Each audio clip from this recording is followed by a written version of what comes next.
حج اور قربانی، یہ تو ذوالحجہ میں کلائمیکس ہے عبادت کا، لیکن یہ ذوالحجہ کا پہلا پورا عشرہ 10 تاریخ تک، اور اس کے بعد بھی 3 دن اور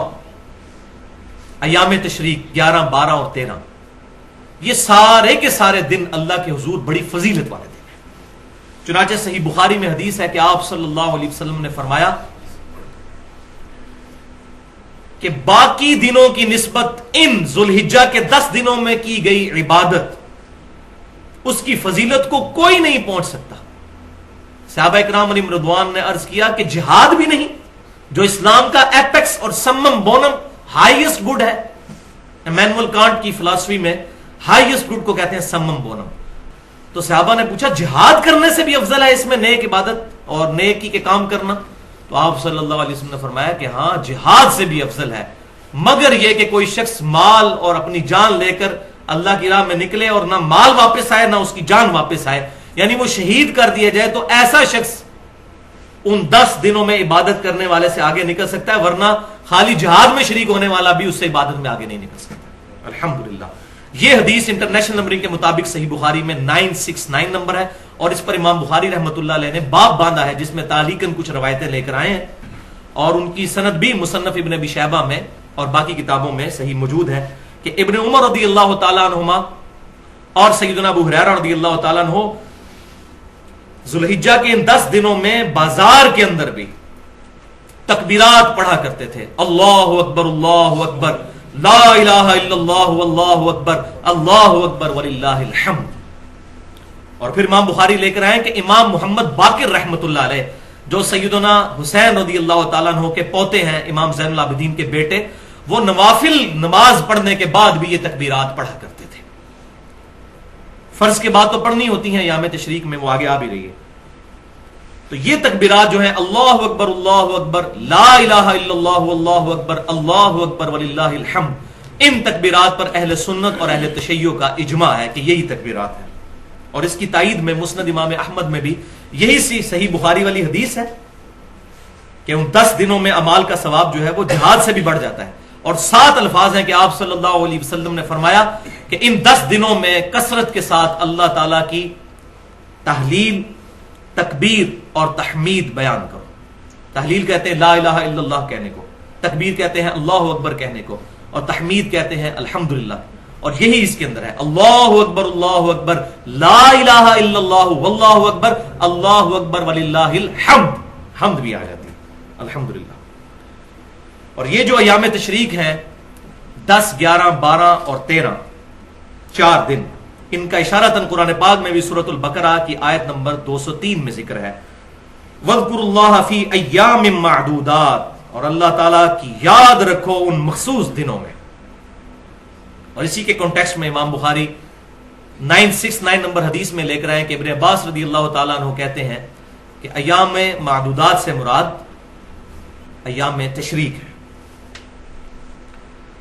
اور مصنف ابن ابی شیبہ میں ہے کہ سیدنا علی رضی اللہ تعالیٰ عنہ 9 ذی الحجہ کی صبح سے لے کر 13 ذی الحجہ کی مغرب سے پہلے تک یہ تکبیرات پڑھا کرتے تھے، جو الحمدللہ اہل سنت اور اہل تشیع کے ہاں یہ اجماعی مسئلہ ہے کہ حج والے دن یعنی 9 ذی الحجہ، اب حج سعودی عرب میں جب ہوتا ہے ہماری یہاں پر 8 ہوتی ہے، ہم اپنے اعتبار سے ہی بات کریں گے، شب قدر بھی یہاں کی ہوگی، 9 ذی الحجہ بھی یہاں کی، تو 9 ذی الحجہ سے لے کر 13 کی شام تک الحمدللہ اہل سنت کہلوانے والے تینوں گروہ، بریلوی، دیوبندی، اہل حدیث اور اہل تشیع بھی یہ تکبیرات فرض نمازوں کے بعد پڑھتے ہیں، ایک دفعہ کم از کم بلند آواز سے اللہ اکبر لا الہ الا اللہ واللہ اکبر وللہ الحمد۔ اور بھائیو انہی عبادات میں سے ایک عبادت ان 10 دنوں میں بہت فضیلت والی، وہ ہے یوم عرفہ یعنی 9 ذی الحجہ کا روزہ، جو صحیح مسلم میں حدیث ہے کہ آپ صلی اللہ علیہ وسلم نے ارشاد فرمایا کہ میں اللہ سے امید کرتا ہوں کہ 9 ذی الحجہ کا روزہ 2 سالوں کے گناہوں کا کفارہ بن جائے گا، 1 سال گزرا ہوا اور 1 سال آئندہ، الحمدللہ 2 سالوں کے گناہ کا کفارہ 9 ذی الحجہ کا روزہ بن جائے گا۔ لیکن یہ گناہ ہوں گے صغیرہ، کبیرہ گناہ صرف توبہ سے ہی معاف ہوتے ہیں، اور اس پہ میں نے ٹیکنیکل گفتگو کی ہے اہل سنت پاک .com پر، تقریباً 50 منٹ کی گفتگو ہے، مسئلہ نمبر 18 کے نام سے گناہ کبیرہ اور توبہ کا بیان، جس میں نے دلائل دی ہیں صحیح بخاری اور صحیح مسلم سے کہ جب کبھی بھی گناہ معاف ہونے کی بات ہوتی ہے اس سے مراد چھوٹے گناہ ہے، کبیرہ گناہ صرف توبہ سے معاف ہوتے ہیں۔ تو یوم عرفہ کا روزہ صرف غیر حاجیوں کے لیے ہے، کیونکہ صحیح بخاری اور مسلم کی متفق علیہ حدیث ہے کہ آپ صلی اللہ علیہ وسلم نے یوم عرفہ کا روزہ خود نہیں رکھا تھا، کیونکہ آپ حج کی حالت میں تھے، صحابہ نے آپ صلی اللہ علیہ وسلم کو مشروب پیش کیا تو آپ نے اعلانیہ طور پر پیا، تو صحابہ کو یہ بات پتہ چل گئی کہ آپ صلی اللہ علیہ وسلم کا خود روزہ نہیں ہے۔ تو غیر حاجی اپنے علاقے کے مطابق 9 ذی الحجہ کو چاند دیکھنے کے اعتبار سے روزہ رکھ لیں گے۔ اب اس میں تھوڑی سی کنفیوژن پائی جاتی ہے، میں چاہتا ہوں کہ یہ بھی ایک جو آج کل پخ چھوڑی ہوئی ہے جدید محققین نے، اس کا بھی رد کر دوں کہ بعض لوگوں نے یہ بات مشہور کر دی ہے کہ ہم سعودی عرب کا جو 9 ذی الحجہ ہے یوم عرفہ اس کے مطابق یہاں روزہ رکھیں گے۔ تو میں یہ سمجھتا ہوں کہ یہ تعلیم کی کمی ہے۔ اس کی وجہ یہ ہے کہ آج سے 30-40 سال پہلے تک ہمارے فرشتوں کو بھی یہ بات نہیں پتا تھی کہ سعودی عرب میں کس دن عید ہونی ہے، کیونکہ کمیونیکیشن ہی کوئی نہیں تھی۔ تو 1400 سال سے مسلمان اس فضیلت سے محروم ہے کہ وہ 9 ذی الحجہ کا روزہ ہی نہیں رکھ سکتے، ان کو پتہ ہی نہیں چلے گا۔ اب موبائل آئے نا سامنے، تو 1400 سال سے مسلمان اس فضیلت سے محروم ہے۔ یہ پہلا جواب۔ دوسرا یہ جو الزامی جواب ہے، جس کو ہم لاجیکل جواب کہتے ہیں فلسفے کی لینگویج میں، اور میں نے پنجابی میں اس کے لیے تھوڑا سخت لفظ رکھا ہے، لیکن وہ میں ٹرانسلیشن کے طور پر جو پنجابی ہے وہ پسند کرتے ہیں پکی الزامی جواب، وہ یہ ہے کہ اگر یہ منطق مان لی جائے کہ سعودی عرب کا جو ہے وہ 9 ذی الحجہ یا یوم عرفہ دیکھا جائے گا، تو امریکہ کے اندر رات ہوتی ہے جب سعودی عرب میں دن ہوتا ہے۔ امریکہ میں قیامت تک یوم عرفہ پھر کبھی نہیں آئے گا۔ کیوں؟ کہ جب سعودی عرب میں دن ہوتا ہے امریکہ میں رات ہوتی ہے۔ وہ اتنا زیادہ گھنٹوں کا فرق ہے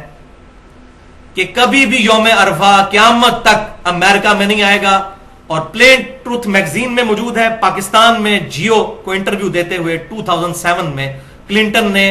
خود کہا تھا، میں نے خود اپنے کانوں سے سنا، اسلام از دا فاسٹسٹ گروئنگ ریلیجن ان امریکہ۔ امریکہ میں سب سے تیزی سے پھیلنے والا دین اسلام ہے،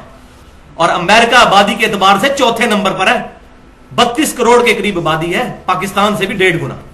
اور وہاں کروڑوں مسلمانوں کو آپ محروم کریں گے قیامت تک کے لیے یہ مولوی اپنی کم علمی کی وجہ سے کہ یوم عرفہ سعودی عرب کا دیکھا جائے گا۔ بھائیو، شب قدر بھی یہاں کی دیکھی جائے گی، یوم عرفہ بھی یہاں کا دیکھا جائے گا، 9 ذی الحجہ، یوم عرفہ سے مراد 9 ذی الحجہ، الحمدللہ۔ تو یہ دلیل ہے جس کو سورۃ الانفال میں فرمایا گیا، جو ہلاک ہوا دلیل سے ہلاک ہوا، جو زندہ ہوا دلیل سے زندہ۔ تو میں نے اپنی دلیل الحمدللہ بتا دی ہے اس میں، اور پاکستان میں انشاءاللہ 1433 ہجری میں 9 ذی الحجہ 26 اکتوبر 2012 کو آئے گی انشاءاللہ، جمعے کے دن، ہفتے کو تو عید ہے۔ تو اب وہ والی حدیث بھی اپلائی نہیں ہوگی کہ اکیلے جمعے کا روزہ نہیں رکھ سکتے، کیونکہ یہ پرٹیکولر اب بات آ گئی، تو جمعے کا روزہ رکھ سکیں گے، یہ پرٹیکولر اس کے لیے دلیل خاص مل گئی ہے۔ تو انشاءاللہ روزہ خود بھی رکھیں اور گھر والوں کو بھی رکھوائیں، بہت فضیلت ہے اس روزے کی، 1 سال گزشتہ اور 1 سال آئندہ کے گناہ انشاءاللہ معاف ہو جائیں گے۔